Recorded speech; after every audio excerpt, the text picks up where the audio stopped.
दोस्तों, प्रकाश knowledge solution channel पर आपका स्वागत करते हैं। बिहार बोर्ड द्वारा जारी टारगेट का मॉडल पेपर जो इंटरनेट द्वारा 2024 में डाला गया है, इसी से आपका हर क्वेश्चन लग जाएगा। इसी से आपको पढ़ के जाएंगे तो पूरा क्वेश्चन इसी गेस्ट पेपर में से आता है और यहीं लड़ जाता है। तो आपको भी अपना प्यार बनाए रखना है। इस पर मात्र 10 आप लाइक कर देते हैं तो इस वीडियो को हम इस वीडियो में हिस्ट्री का 50 क्वेश्चन ले रहे हैं, अगले वीडियो को अपलोड कर देंगे जल्दी। अगर आप इसमें 50 लाइक और 10 कमेंट भी कर देते हैं, 2-4 कमेंट आएगा तो भी हम वीडियो आपको बना देंगे, लेकिन लाइक होना चाहिए वीडियो में कम से कम 10। तो पहला क्वेश्चन देखते हैं कि पुरातत्व के अंतर्गत इनमें से कौन नहीं है।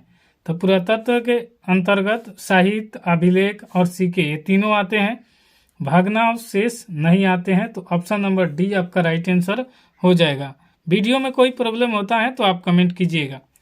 करा दयाराम साहनी के कहाँ उत्खनन करवाया था। तो हड़प्पा सभा का दयाराम साहनी ने करवाया था। और दू का हो जाएगा बी, मोहनजोदड़ो का खोज और कालीबंगा का और लोथल का, ये दूसरे कोई कराया था।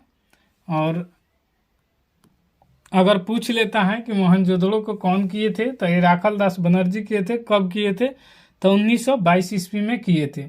कालीबंगा के पूछेगा तो कालीबंगा के बीबी ए लाल एवं बी के थापर 1953 ईस्वी में किए थे।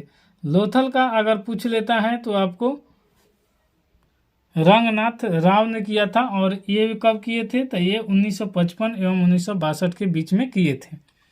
चलिए दूसरा का क्वेश्चन हो जाएगा। दूसरा का आंसर हुआ कि हड़प्पा हो जाएगा। दयाराम साहनी कब किए थे? तो 1921 ईस्वी में किए थे। ये भी याद रखिएगा कि दयाराम साहनी का बहुत ज़्यादा पूछा जाता है और मोहनजोदड़ो को पूछा जाता है। तो ये दोनों याद रखिएगा, मोहनजोदड़ो। और ये कभी कभी पूछा जाता है कि दयाराम साहनी कब किए थे? तो 1921 में। और मोहनजोदड़ो को 1922 में राखल दास बनर्जी ने किए थे। हड़प्पा सभ्यता का सबसे बड़ा नगर कौन था? तो हड़प्पा सभ्यता का सबसे बड़ा नगर मोहनजोदड़ो था, यानी ऑप्शन नंबर ए आपका राइट आंसर हो जाएगा। मोहनजोदड़ो किस नदी के किनारे स्थित है? तो मोहनजोदड़ो आपको नदी पूछा है तो मोहनजोदड़ो को करा सिंधु नदी, और सिंधु नदी ऑप्शन नंबर डी में दिया गया है, ये हो जाएगा आपका डी। और कभी कभी पूछा जाता है कि उस वक्त के सबसे पवित्र नदी कौन है? तो सबसे पवित्र नदी सरस्वती नदी होती थी। गंगा नदी का जिक्र मात्र 1 से 2 बार उस वक्त जमाने में हुआ करता था। अगर आपको ये सब नदी के बारे में जानना है तो ये भी बता देते हैं कि सतलज नदी के किनारे कौन है? तो ये रोपण है। और रावी कह रहा है तो हड़प्पा नदी के किनारे है। और सरस्वती तो आपका कहिए रहे हैं कि उस वक्त बहुत अच्छी नदी और पूजा भी इनको ज़्यादा माना जाता था। तो ये सरस्वती नदी उधर बहुत ज़्यादा माना जाता था। तो कालीबंगा, कोटदेजी ये सब के पूजा करते थे। लोथल कहाँ स्थित है? तो लोथल स्थित है गुजरात में। और ऑप्शन नंबर ए हो जाएगा 5 का, लोथल गुजरात में। और कलकत्ता में एशियोटिक सोसाइटी की स्थापना किसने की? तो 6 नंबर क्वेश्चन का आंसर हो जाएगा, कोलकाता में एशियाटिक सोसाइटी की स्थापना किसने किया था? तो ये किए थे विलियम जोन्स। कब पूछेगा? तो कभी कभी पूछता है तो 1773 ईस्वी में। भारतीय पुरातत्व सर्वेक्षण विभाग की प्रथम डायरेक्टर जनरल कौन थे? ये पूछा है 7 नंबर का। तो 7 का आंसर हो जाएगा ए कनिंघम थे। बच्चे को यही सब क्वेश्चन याद नहीं रहता है तो कहते हैं कि कहाँ से आ गया।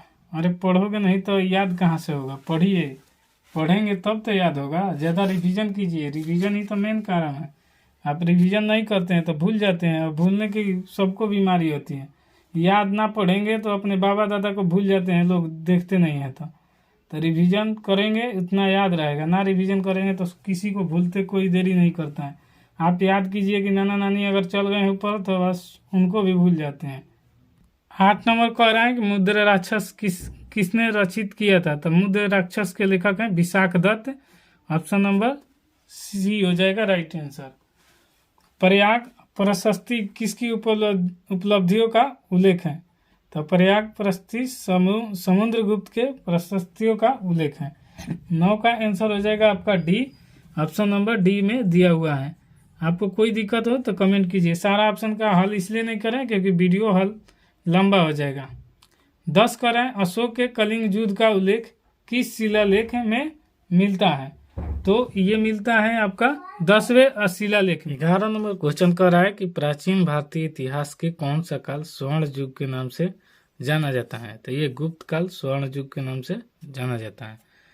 12 क्वेश्चन कर रहा है अभिज्ञान संकुतलम की रचनाकार कौन है। तो अभिज्ञान संकुतलम की रचना कालिदास किए थे। 13 कर रहा है 16 महाजनपद की सबसे शक्तिशाली महाजनपद कौन था।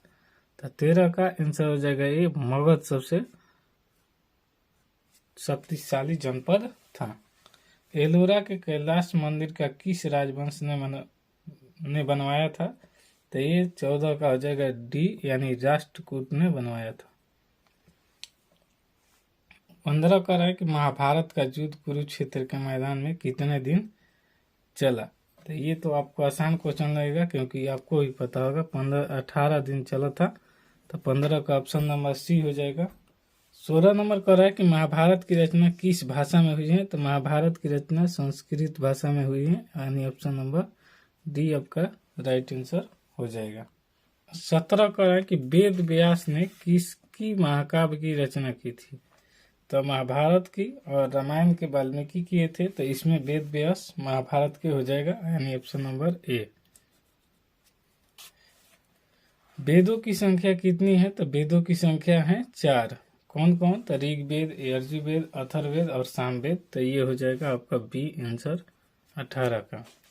नालंदा विश्वविद्यालय के नष्ट किसने किया था। तो इस बख्तियार खिलजी ने किया था। तो ऑप्शन नंबर बी आपका राइट आंसर हो जाएगा। सांची मध्य प्रदेश के किस जिले में स्थित है। तो सांची मध्य प्रदेश के रायसेन जिले में स्थित है। 21 नंबर क्वेश्चन कर रहा है महात्मा बुद्ध का ज्ञान की प्राप्ति कहाँ हुई थी। तो 21 का आंसर हो जाएगा बी यानी बोध गया में। लुम्बिनी जन्म स्थान है और कुशीनगर में मृत्यु और सारनाथ में प्रथम वो अपना उपदेश दिए थे। 24 का है जैन धर्म के 24वें तीर्थकर कौन थे। जैन धर्म के 24वें तीर्थकर महावीर स्वामी थे जो डी में दिया गया है। महिला संत कराइल का संबंध किस धर्म से है। तो 24 का आंसर हो जाएगा सी यानी महिला संत कराइकल का संबंध बौद्ध धर्म से है। 25 का रहा से दिगंबर एवं श्वेतांबर का संबंध किस धर्म से है। तो 25 नंबर बहुत ज़्यादा पूछा जाता है और ये संबंध है जैन धर्म से। तो याद रखिएगा ऑप्शन नंबर डी इसमें दिया हुआ है और ये बहुत ज़्यादा पूछा जाता है। 26 का रहा मंगल काल में चलने वाले सोने का सिक्का कौन था। तो 26 का आंसर गसी दिन ए इलाही यानी छुट्टा इसमें इलाही दिया हुआ है। मंगल काल में चलने वाला ये सोने का सिक्का था। 27 का रहा जहांगीर का शासनकाल क्या था। तो ये जहांगीर का शासनकाल 1605 से 27 था और 27 का बी हो जाएगा। 28 को रहा कि अकबरनामा का अंग्रेजी अनुवाद किसने किया। तो ये किया था हेनरी बेवरेज ने यानी ऑप्शन नंबर ये हो जाएगा। बाबरनामा किसने लिखा है। तो बाबरनामा का लेखक कौन है। तो सी बाबरे हैं। अकबरनामा पूछेगा तो अबुल फजल पूछता है। टोडरमल कौन था। तो टोडरमल 30 का हो जाएगा बी यानी अकबर का वित्त मंत्री था टोडरमल। तंबाकू का उपयोग किस शासक ने प्रतिबंध लगाया। तो 31 का आपका आंसर हो जाएगा कौन सा सी जहांगीर। आपको भी इसमें पता करना है और बताना है कि कितना आपका सही हुआ है या कितना गलत हुआ है। आपको लिखना है कमेंट बॉक्स में। गुलबदन बेगम ने किस पुस्तक को लिखा है। तो हुमायूंनामा का लेखक है गुलबदन बेगम। तो 32 का आपका राइट आंसर हो जाएगा सी हुमायूंनामा। 33 का है शेर शाह सूरी किस मुगल शासक को परास्त किया था। तो ये हुमायूं को परास्त किया था।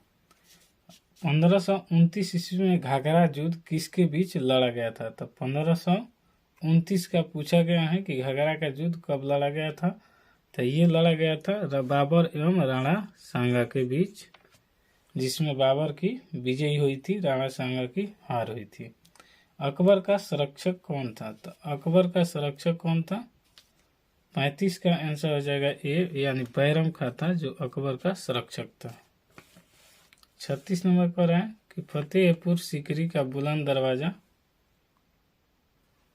का निर्माण किसने करवाया? तो ये अकबर ने करवाया था बुलंद दरवाजा का निर्माण। ऑप्शन बी हो जाएगा। 5वें सिख गुरु अर्जुन देव को मृत्यु दंड किसने दिया था? तो 37 का आपका आंसर हो जाएगा डी, यानी जहांगीर ने दिया था। दिल्ली सल्तनत में किस शासक ने अपनी राजधानी आगरा बनाई थी? तो 38 का आंसर सिकंदर लोदी ने, यानी option number C. Fatehpur Sikri Akbar ने इबादत खाना कब बनवाया? तो 39 का आंसर हो जाएगा सी, यानी 1575 ईस्वी में।